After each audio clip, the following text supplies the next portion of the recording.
Друзья, всем привет, на связи Смарт. Итак, сегодня мы поговорим о доме по улице Натальи Ужви, 86. Этот дом очень уникален. Его уникальность в том, что пострадали первые два подъезда, а остальные подъезды дома плюс-минус целые. В этом доме проживает достаточно много людей. Есть вода, свет. Жильцы других подъездов в принципе даже не знают горя. Разговаривал с бабушками других подъездов, они были рады и счастливы, что смогли вернуться домой. Но не жители этих двух подъездов. Первый подъезд разрушен, в нем провалились несколько этажей, протекает крыша. Жильцам приходит квитанция за отопление, за воду, за электричество. Ситуация в этих подъездах очень тяжелая. Некоторые люди взяли квартиру в кредит. И несмотря на то, что идет война, кредиторы хотят вернуть деньги. Наша история подходит к концу. Так что не забывайте подписываться на наш канал в Ютубе, Инстаграме и в наших соцсетях. Давайте же послушаем жильцов этого дома. Добрый день. Я прежде всего хочу поблагодарить волонтеров, журналистов, блогеров, операторов, всех, кого волнует вопрос Северной Салтовки. Как-то так о нас забыли. Вот мы жители дома 86 по улице Натальи Ужви. Ну, вы видите, что мы на первой линии находимся. Пострадал весь дом. Но самые большие разрушения первого и второго подъезда. В первом подъезде обрушение внутри. Вы видите, что стены, в акте сказано, мы писали 2 письма о том, чтобы нам прислали комиссию и дали ответ, как нам быть дальше. Потому что в акте от августа месяца прошлого года, то есть прошел почти год, сказано, что конструкции в аварийном состоянии, и все это может просто обвалиться. Вот с августа месяца год прошел. Ни комиссий, ни работ никаких не ведется. Писали письмо, чтобы выделили средства для того, чтобы эти комиссии были. Ну, в общем-то, написали, что даже дом не включен в 23-й год. Поэтому что нам ждать? Где нам жить? Вот 2-й год по квартирам. Есть закон, который мы очень ждали, и который вступил в силу в мае месяце. Если есть закон о том, что должны быть комиссии, оценочные комиссии, которые определят, кому какая сумма возмещения ущерба. В общем-то, мы не дождались ни комиссий, ни возмещения ущерба. Ну вот до сих пор все, что мы слышали по инстанциям, о том, что денег нет, ожидайте. Вот.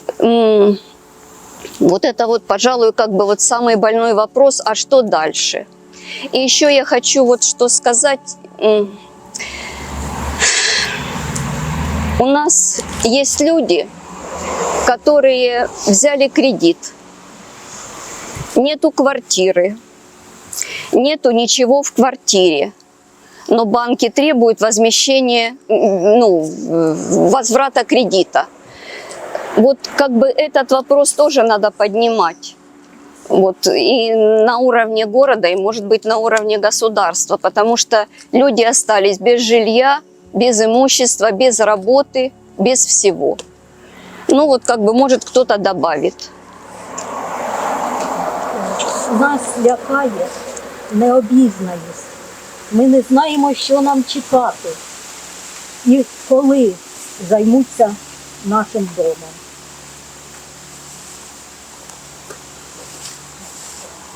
Маємо надію на те, що знайдуться. І нам допоможуть. Кошти, і нам допоможуть в цій справі. Важко жити бомжами. Уже другий рік поспіль. Вот, Олежка, твоя кухня.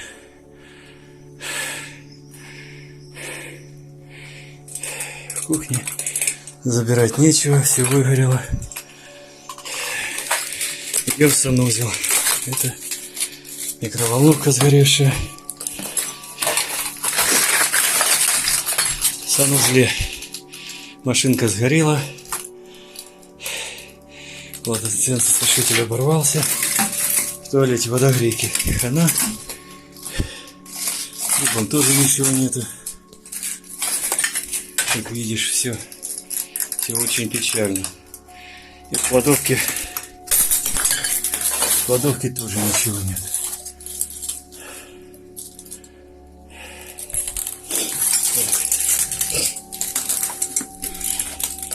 Здесь все вывалено. В комнату дальше не пойду, потому что там жопа.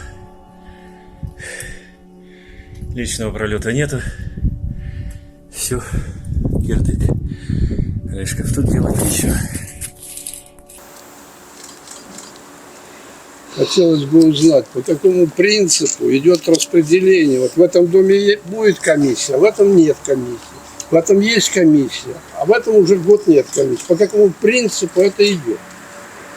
Пусть ответят на эти вопросы. Ми знаходимося біля входу в під'їзд 86-го будинку, це другий під'їзд. І от коли я заходжу сюди в дощ, от перше, що мене зустрічає, це от така велика калюжа висотою десь до 10 сантиметрів. Тому що технічний поверх пробитий снарядами і вся вода от з 9-го спускається сюди. Все затоплено. Зараз доща нема, в нас сухо. Пройдемо далі. Затоплено ще тому, що лінійка згоріла вся з цієї сторони. І кришу проломила. Так, хочете, щоб зайшли сюди? Ага. От квартира на першому поверсі, будь ласка, от результат того, що попадає вода, от весь тут внизу паркет, він зруйнований із-за води, от пліснява на стінах, стоїть дуже неприємний запах, і це все в результаті того, що попала вода. Тут текло прямо вот так вот все, водопадом. И это, несмотря на то, что надо мной сгоревшие полностью квартиры, моя каким-то чудом сохранилась, я не знаю, но она не подлежит. От ми можемо подивитися на стол, а побачити результат от того, що відбувається. І це я нагадую, що тут пожежі не було, але наслідки вже дуже жахливі. Пожар был надо мной. Пожар был над...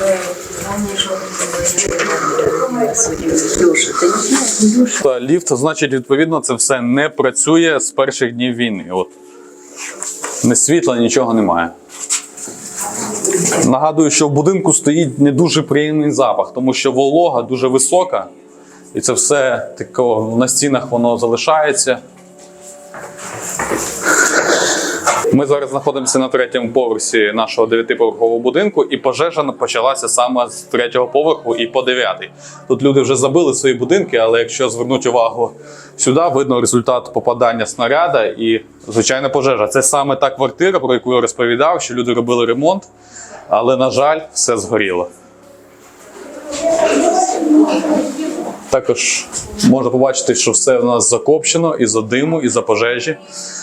Це було 9-го, з 8 на 9 квітня 22-го року. Пожежники приїхали тушити пожежу, але почався сильний артилерійський обстріл, і по інструкції вони повинні були залишити місце пожежі. Тому наш будинок ніхто не тушив. Ми на 4-му поверсі, така тенденція, чим вище ми піднімаємося, тим хуже картина. Я запрошую оператора пройти от в квартиру, на жаль, господарів немає. Але це квартира, яка от буквально повністю вщент вигоріла. От подивіться на результат от проводки із-за пожежі. Це просто жахіття.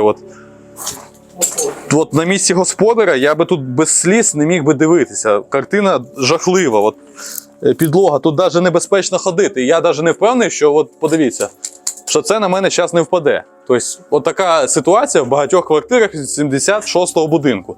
Тут максимально небезпечно. Я от ризикую зараз, але от для оператора, для того, щоб була картинка, от ми це робимо. От ви подивіться, яка вигнута стіна. От якщо її, от я зараз можу штовхнути, вона може впасти. Я її не трогаю.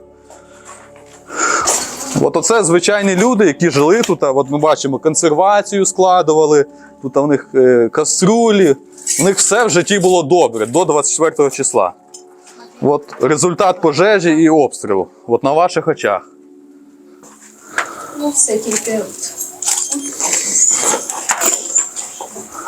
Ось це в людей була спальна кімната, де люди відпочивали. І ось вам, будь ласка.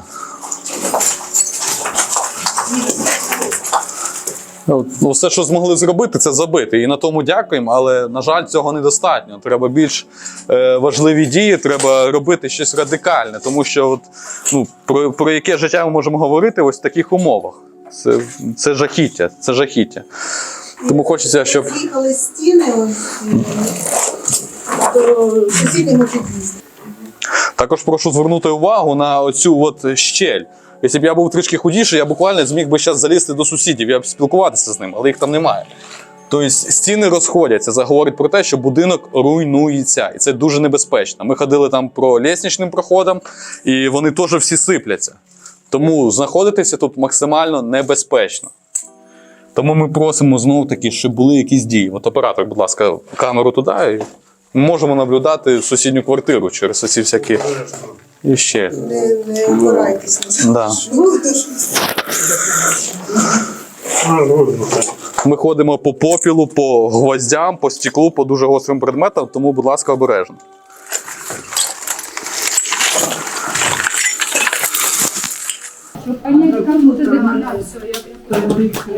Вот смотрите, вот это нам в крышу попало, видите? Провалилось это. И вот это все течет, видите? Здесь был ремонт. Простите.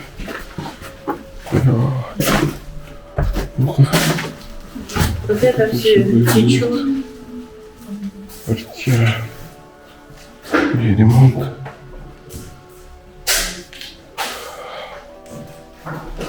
Все протекает. Ужас. Можем еще соседей. Да, я это все делаю.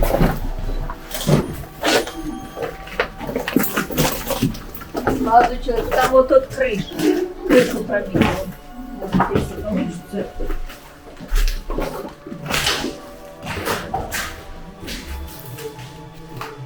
Так, грибок. Все в грибке. Грибок.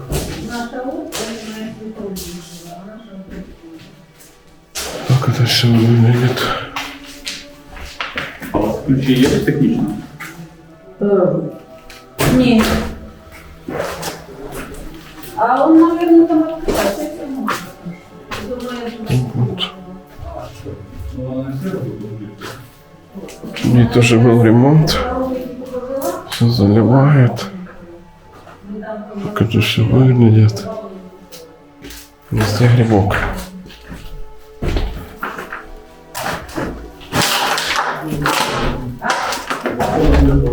Так.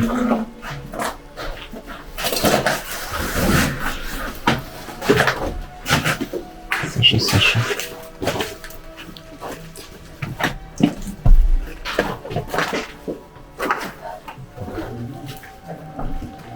Вот вывозили через нашу квартиру первый подъезд. Это вещи. Вот это выбили все. И через вот это, через лестницы вывозили. Это соседний окна. Это первый подъезд. Так, это первый подъезд. Все разрушено. Так.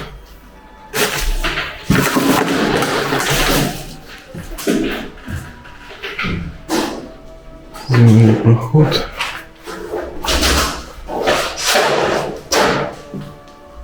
Все горело, да, пиздец. Конечно.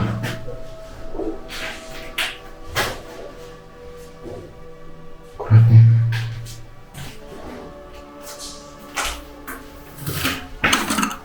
Тут по стеклу можно врезаться очень даже легко.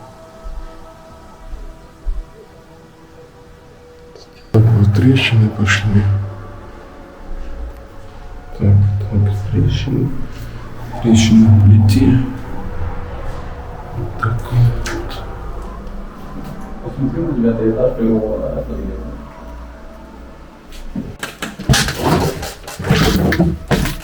Ага, тут тоже не зайти.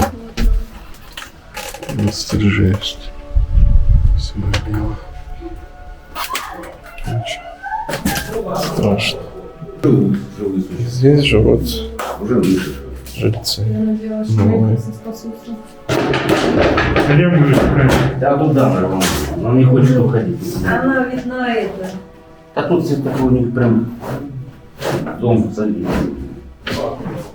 Здесь живут мужчины. Зачем они говорят? Голодные.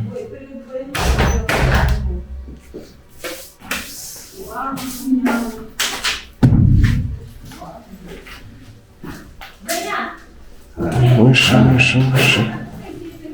Мыши, это что-то новое в доме.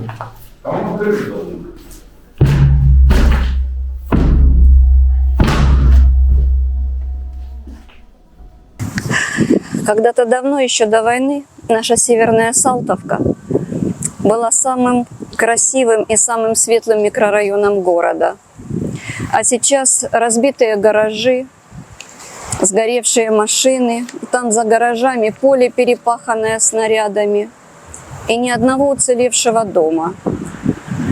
Ни одного. Сейчас это самый разрушенный, самый разбитый и самый забытый микрорайон Харькова.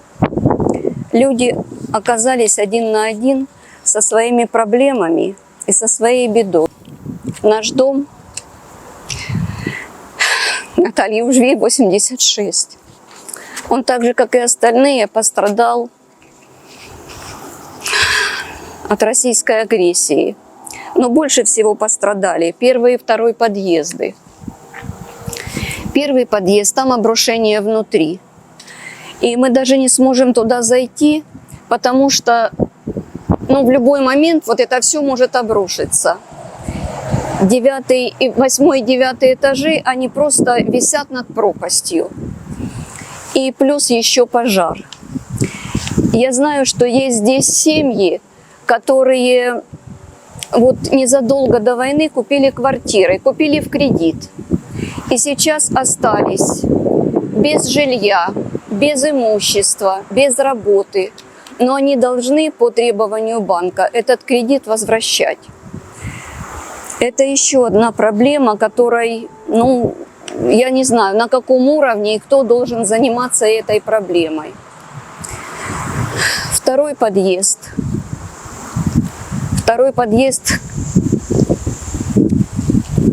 Страшно, конечно. Квартиры сгорели, и все, что было в квартирах. Поплавился даже вот стеклопластиковые окна, все эти рамы, все это нету, ничего, просто черные внутренности. Это, конечно, страшно, ужасно. Говорят, что когда попала в дом и начался пожар, из-за сильных обстрелов несколько дней не могли подъехать сюда службы для того, чтобы пожар потушить. Поэтому вот так сильно горело и сгорело. А то, что не уничтожил пожар, некоторые квартиры просто залило водой. Потому что здесь поплавилась ливневка. Но ливневку временную мы сейчас сделали. Сделали для того, чтобы вода не лилась на силовой шкаф в подъезде. И не было грибка, потому что правая сторона подъезда, она, в общем-то, сохранилась. И я, конечно, не специалист. Я не знаю, что будет, если, не дай бог, начнется самообрушение дома. Но хотелось бы не допустить этого и сохранить хотя бы вот эти 18 живых квартир. Мы писали письмо. Написали письмо с просьбой сделать техническое обследование дома. Вот. Получили ответ. Ответ пришел из департамента ЖКХ. Пришел ответ и акт комиссии.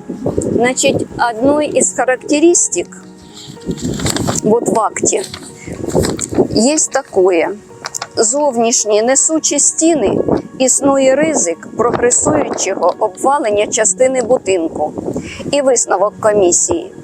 Технічний стан незадовільний, потрібне технічне обстеження. Характер пошкоджень потребує термінових робіт з демонтажу аварійних частин об'єкта. Термінових це як? Комісія була у серпні місяці. От пройшов майже рік. От терміново це місяць, півроку, рік. Чи може чекати такого самообрушення будинку? Я пробовала задать эти вопросы. С крыши этого дома можно наблюдать разрушенные гаражи на Северной Салтовке, напротив дома Натальи Ужви, 86. Очень жаль, что ситуация настолько тяжелая у этих людей. Ведь в соседних подъездах все хорошо. Спасибо, что досмотрели это видео до конца. Не забывайте подписываться на наши соцсети YouTube, Instagram, TikTok. На этом у меня все, друзья. Впереди осталась еще одна история по улице дома Леси Сердюка, 50, которая выйдет в скором времени. Всем спасибо, всем пока.